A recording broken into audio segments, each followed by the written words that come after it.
Hello everyone, welcome to channel learn with ease.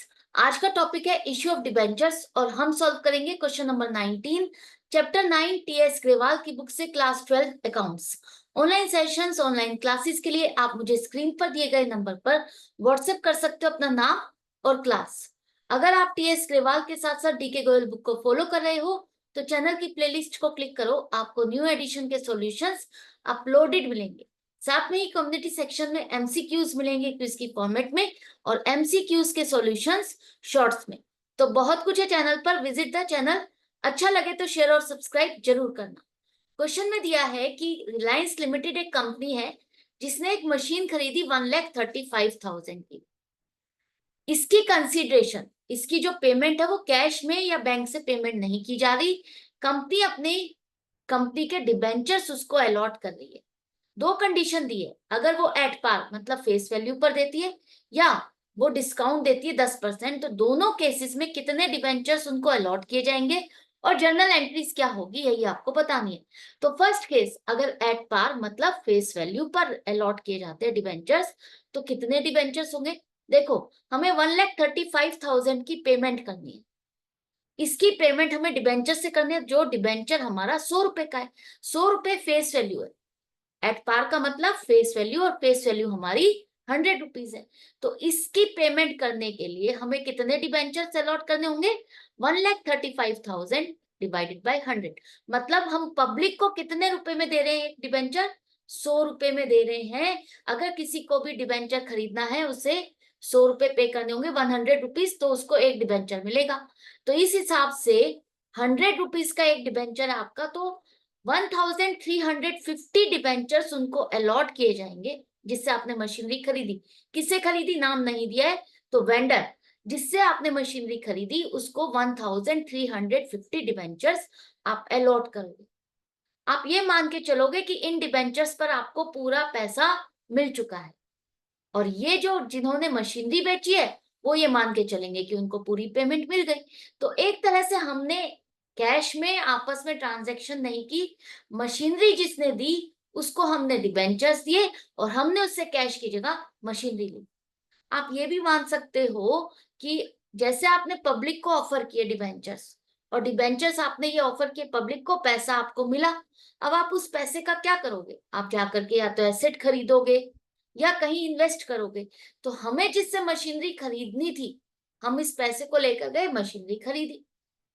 हम यहाँ पर डायरेक्टली जिससे मशीनरी खरीदनी है उसी को ही जाकर के भी तो डिबेंचर से लॉट कर सकते हैं। भाई तुम अपनी मशीनरी दे दो, हम अपने डिबेंचर्स दे रहे हैं। तो बीच में से पब्लिक का रास्ता काटा कि पब्लिक को हमने इशू नहीं किए डिबेंचर्स, डायरेक्टली जिससे मशीन खरीदी उसी को ही डिबेंचर से लॉट किए। तो आपकी एंट्रीज क्या होगी। फर्स्ट आपके पास एसेट आ रही है, तो मशीनरी अकाउंट डेबिट 1,35,000। किसे खरीदी नाम नहीं है, तो टू वेंडर अकाउंट 1,35,000। जैसे आप किसी से सामान खरीदते हो वो क्रेडिटर होता है, उसी तरह से आपने एसेट खरीदी तो उसके लिए हम क्या लिखेंगे, वेंडर। अब इसकी पेमेंट कर रहे हो तो वेंडर अकाउंट डेबिट 1,35,000।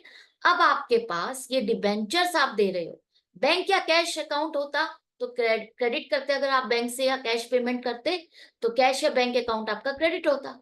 लेकिन कैश या बैंक तो आप यूज ही नहीं कर रहे, आप तो अपने डिबेंचर्स दे रहे हो। तो डिबेंचर्स एक तरह से क्या है, लोन है, लाइबिलिटी।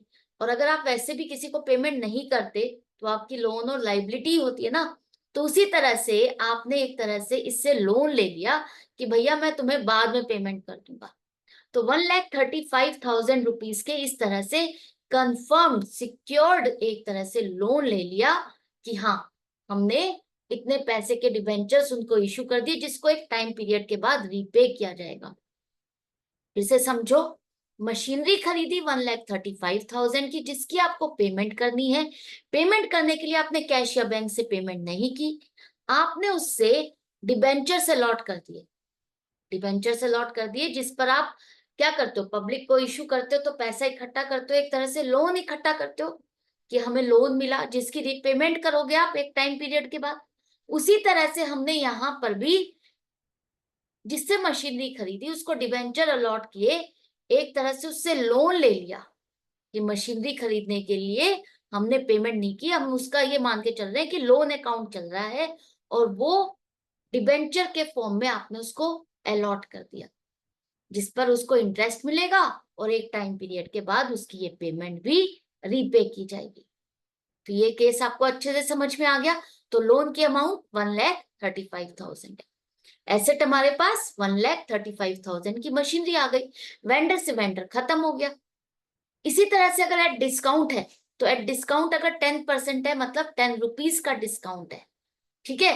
तो 10 रुपीज का डिस्काउंट आप दे रहे हो तो मशीनरी की अपने परचेज की 1,35,000, डिबेंचर हमारा 100 रुपीज की फेस वैल्यू पर 10 रुपीज का डिस्काउंट, तो 90 रुपीज के हिसाब से आपके एक डिबेंचर की वैल्यू लगाई। मतलब आप कह रहे हो मार्केट में कि जिसे ये डिबेंचर खरीदना है वो खरीद सकता है 90 रुपीज की पेमेंट करके। अब आपको 1,35,000 रुपीज की पेमेंट करनी है, तो 90 रुपीज क्या अगर एक डिबेंचर है तो आपको कितने डिबेंचर अलॉट करने होंगे? 1,35,000 डिवाइड बाय 90, 1,500 डिबेंचर्स आप उसे अलॉट करोगे। तो एंट्रीज, फर्स्ट एंट्री तो वही होगी जैसे आपने लास्ट केस में किया, machinery account debit to vendor account 1,35,000। अब यहाँ पर वेंडर अकाउंट को पेमेंट कर रहे हो तो वेंडर अकाउंट डेबिट हो गया 1,35,000। हम ये मान के चल रहे हैं कि इसका अकाउंट क्लियर हो गया। अब आपने जो डिबेंचर उसको अलॉट किए वो कितने किए? 1,500, और उसकी फेस वैल्यू क्या है? 100 रुपीज। डिबेंचर अकाउंट हमेशा आपका फेस वैल्यू से ही क्रेडिट होगा, बेशक आप उसे प्रीमियम पे करो या डिस्काउंट पे करो, वो आपका अलग इश्यू है। लेकिन डिबेंचर अकाउंट पे एज अ लोन आपका फेस वैल्यू से डलेगा 1,500 डिबेंचर्स मल्टीप्लाइड बाय 100, 1,50,000। ये माना जाएगा कि इस वेंडर ने हमें 1,50,000 का लोन दिया है। आपने 100 रुपए का सामान 90 रुपए में बेचा तो 10 रुपए का नुकसान आपका है, वो आप 10 रुपए का नुकसान अपनी बुक्स में रिकॉर्ड करोगे। Discount on issue of debentures 15,000। अब आपके डाउट क्या आ रहा होगा कि हमने पेमेंट कैसे की? हमने तो इससे ना तो कैश दिया ना पेमेंट हुई, कुछ भी नहीं हुआ, पेमेंट कैसे हुई? देखो, आपने उससे मशीनरी खरीदी और आपने उसे अपने डिबेंचर्स दिए, तो ये इन काइंड चेंज हुआ। मशीनरी खरीदने के लिए आप जिसके पास गए उसको कैश में देने के बजाय आपने उसको डिबेंचर दिया। डिबेंचर एक तरह से क्या है? लोन है।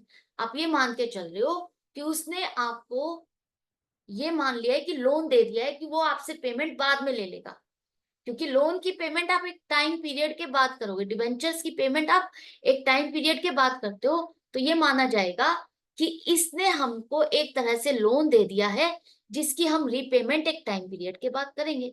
तो पैसा उसको मान लेते 5 साल बाद आप इसकी रीपेमेंट कर रहे हो तो 5 साल बाद इसकी पेमेंट उसको रिसीव होगी और हर साल उसको 9% का इंटरेस्ट भी मिलेगा, राइट। तो इस तरह से रीपेमेंट भी हो जाती है, कैश में पेमेंट हो जाएगी, और जो मशीनरी आपके पास आई एसेट के साथ एक लाइबिलिटी अटैच हो गई, लाइबिलिटी आपके पास आ गई है।